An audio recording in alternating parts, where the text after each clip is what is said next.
অবশেষে সকল নাটকীয়তার মধ্য দিয়ে অল্প বয়সী একজন জনপ্রিয় প্রতিবাদী ইউটিউবার সাব্বির তিনি জামিনে মুক্তি পেলেন।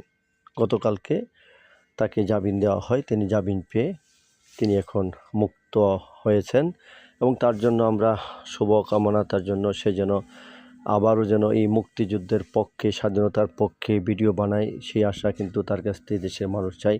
তিনি একজন প্রতিভাবান উদীয়মান একজন ইউটিউবার এবং তার কথাগুলি আসলেই সবাই শুনে এবং তথ্য এবং যুক্তি দিয়ে কিন্তু সে কথা বলেন। তার কথাগুলি যারা শুনছেন অবশ্যই দেখবেন যে সবসময় তিনি একদম সত্যি কথাগুলি তুলে ধরেন এবং এই সরকারের সবচেয়ে বেশি সমালোচনা করছেন এবং প্রতিবাদ করছেন, যে কারণে তাকে জেলে যেতে হয়। দীর্ঘ 6টি মাস তিনি কিন্তু কারাগারে ছিলেন। তার জন্য দোয়া করবেন, শুভকামনা।